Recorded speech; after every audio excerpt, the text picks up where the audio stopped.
The desire to transcend natural limits has accompanied humanity since the earliest stages of its history.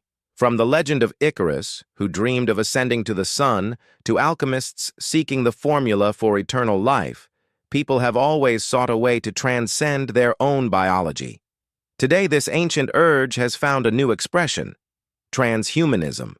This philosophical school asserts that humans are not only capable, but also obligated to use technology to radically improve themselves. Neural implants, genetic modification, and brain-computer interfaces, all of these are no longer the realm of science fiction. These solutions are already on the verge of widespread adoption. But what happens to our psyche when we begin to connect with machines? Are we still human if our thoughts are amplified by artificial intelligence? Where is the line drawn between expanding capabilities and the loss of our humanity? Transhumanism raises not only engineering challenges but also profound philosophical questions about consciousness, identity, and the future of the species. We've reached the dawn of cognitive technologies. Neural interfaces already allow paralyzed people to control computers with their thoughts, and Neuralink's first experiments demonstrate the feasibility of two-way signal exchange between the brain and a machine. And this is just the starting point. The next generation of neural implants aims not only to compensate for lost functions, but also to massively enhance the healthy brain. Imagine a device the size of a grain of rice that can dramatically increase memory or accelerate the acquisition of new skills. Research centers around the world are already testing cognitive enhancers, a new type of drug that improves concentration, creativity, and learning without the side effects of traditional stimulants. At the same time, genetic engineering is advancing, aimed at optimizing neural connections and preventing cognitive impairment even before birth. Augmented reality technologies are also evolving, from massive headsets to almost invisible contact lenses that overlay digital information on the real world. The timelines for the implementation of these solutions appear remarkably close. Many of these technologies could become widespread within the next 15 to 20 years. But is human consciousness ready for such a dramatic shift? Will we be able to adapt to constant information overload? Research indicates that the deep integration of technology into thinking can alter our perception of time, space, and even our own self. Where does the human line lie in our psyche? What exactly makes us human, and what can be changed without losing our essence? These questions are at the forefront of the discussion of a transhumanist future. Modern neuroscience identifies several basic components of the psyche: consciousness, self-awareness, emotional intelligence, and the capacity for empathy. These are what shape what is commonly called human nature. But are these qualities immutable? The theory of neuroplasticity posits that the brain continually restructures itself, adapting to new experiences.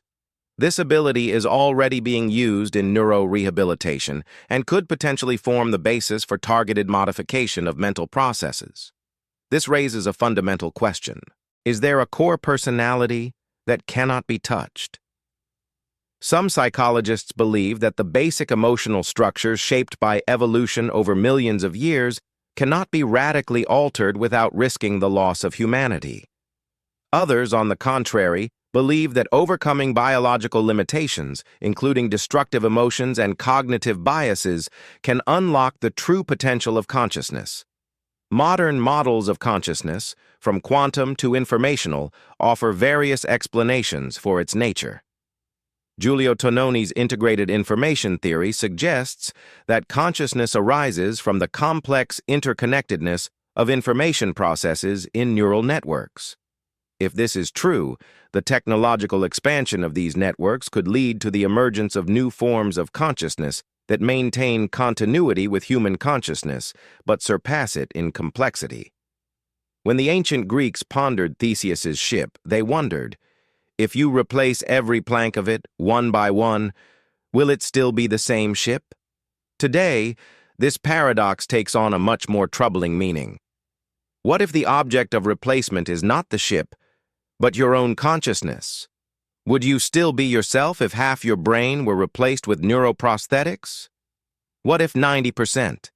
Where is the line drawn beyond which you cease to be yourself and become someone or something else? Our identity is a fragile structure assembled from memories, beliefs, and emotional connections. By altering the very foundation of this structure, the brain's neural networks, we risk losing our sense of self. Research shows that even small shifts in brain chemistry can significantly impact personality. So what happens with deep integration with technology? As a possible answer, psychologists propose the concept of narrative identity. According to it, our self is the story we tell about ourselves.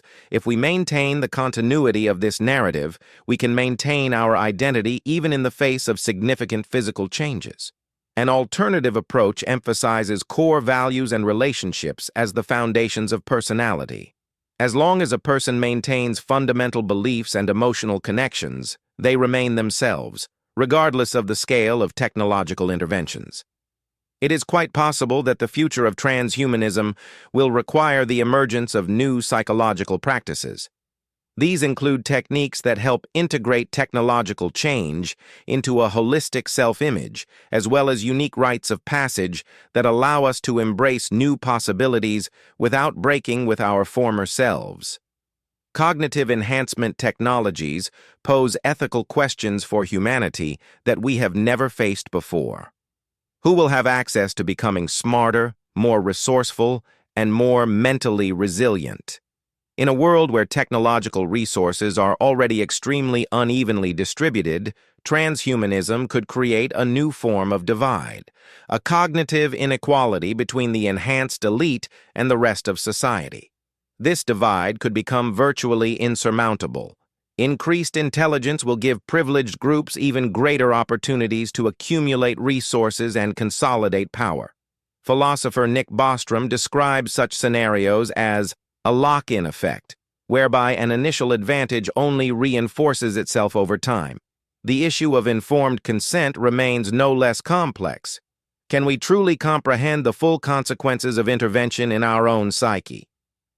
Changes in cognitive processes can affect the very ability to make decisions, creating a paradoxical situation.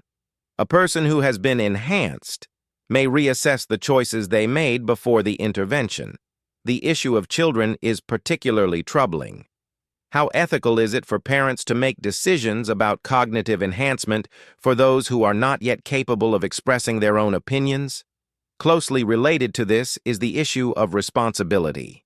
If a neural implant increases aggression or decreases empathy, who is responsible for the consequences? The individual, the technology's developers, or the doctors who installed the device?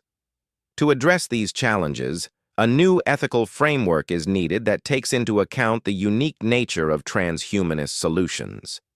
It must be based on principles of fair access, respect for personal autonomy, and public oversight of technologies capable of radically altering human nature. We are approaching the most enigmatic frontier of transhumanism, the formation of a hybrid consciousness in which the human and the artificial merge into something fundamentally new.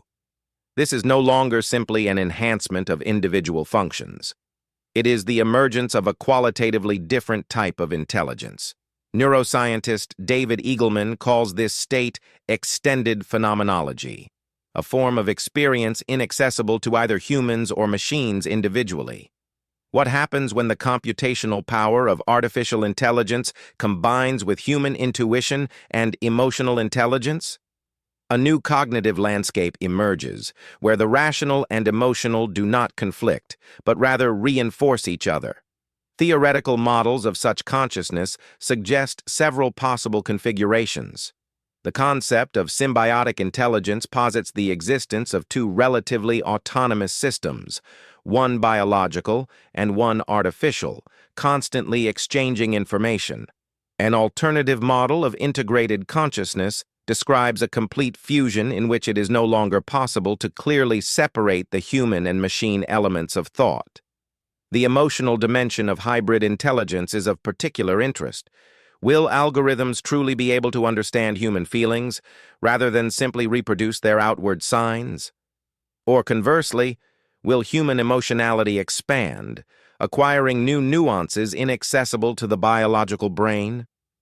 Perhaps hybrid intelligence will generate an entirely new spectrum of experiences, something between analytical clarity and deep emotional resonance. Neuroscientist Antonio Damasio emphasizes that it is emotions that make our decisions truly intelligent, directing rationality toward goals that are meaningful to us. In a hybrid consciousness, this connection could become even deeper and more meaningful. Imagine a person whose brain suddenly gains access to terabytes of information, the ability to see infrared, or directly exchange thoughts with others. Such a dramatic expansion of capabilities is not only a technological breakthrough, but also a serious mental challenge. Research shows that the human brain evolved to process a limited amount of data. When this threshold is exceeded, cognitive overload occurs, a condition in which the ability to filter and process information is reduced. Psychologists are already observing similar effects in participants in the first experiments with neural implants. Information overload syndrome manifests itself as chronic anxiety, sleep disturbances, and even symptoms resembling psychotic disorders. The brain simply doesn't have time to integrate new capabilities into its existing neural structure. Nevertheless, the human psyche is highly adaptive. Neuroplasticity is a key mechanism that allows for gradual adaptation to expanded functions. Research data confirms that the brain is capable of forming new neural connections and rebuilding old ones to integrate artificial components. However, this process requires time, support, and careful guidance. Psychotherapists of the future will likely specialize in facilitating technological transformations, helping people master new abilities without serious psychological consequences. Creating safe conditions for experimenting with expanded perception and for working through emerging internal conflicts will be especially important. The technological transformation of the psyche will inevitably lead to profound social changes. When some people gain enhanced cognitive abilities, while others remain in their natural state, a fundamentally new type of social stratification will emerge. This will not simply be an economic or educational divide, but a gap in the very way we perceive, interpret, and comprehend reality. What will dialogue look like between a person with ordinary abilities and someone who can process information hundreds of times faster? Is mutual understanding possible between beings with such different cognitive structures? A number of sociologists are already discussing the likely emergence of closed communities of technologically enhanced people, a kind of cognitive elite communicating in their own language and existing in a parallel information reality. Traditional social institutions, from the education system to the justice system, will face the need for profound changes. Schools of the future will have to account for the enormous gap in the abilities of students with different levels of technological enhancement. The legal system will also face a difficult choice. Is it permissible to apply uniform laws to people with fundamentally different cognitive abilities? Even basic cultural practices, art, religion, political participation, will inevitably change under the influence of new forms of consciousness. Works of art created and perceived by enhanced minds may become inaccessible to the average person. Democratic mechanisms will require revision in a society where some citizens are capable of analyzing political decisions on a disproportionately more complex level. With the development of transhumanist technologies, a fundamental question arises. How resilient will the human psyche prove in a posthuman world?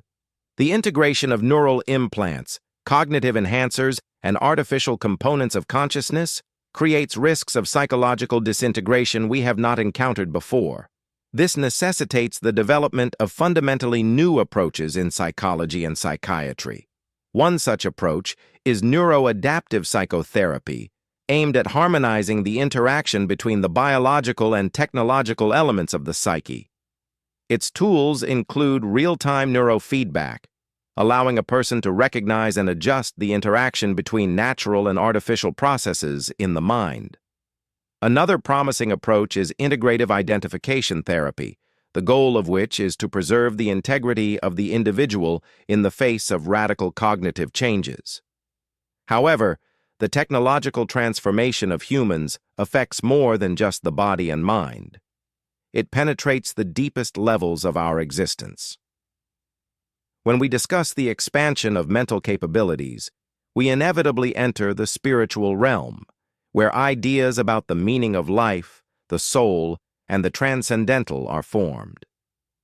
Transhumanism challenges traditional religious views, offering technological immortality in place of spiritual salvation. What happens to the concept of the soul in a world where consciousness can potentially be transferred to a digital environment? Many religious teachings view the soul as an immaterial entity immune to technological change. But where is the line drawn between what is acceptable? Existential philosophers point to another threat, the loss of depth in human experience. An enhanced mind can lose what Heidegger called being toward death, the awareness of finitude that gives life its value. Paradoxically, the pursuit of immortality could deprive us of the ability to truly experience each moment.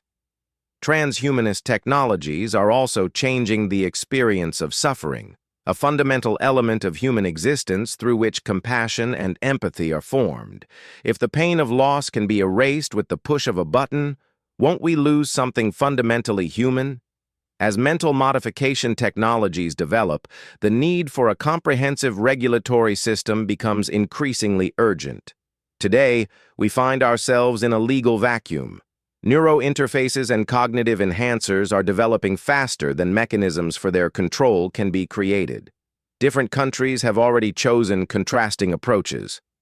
China is relying on strict centralized oversight, creating specialized government agencies for neurotechnology.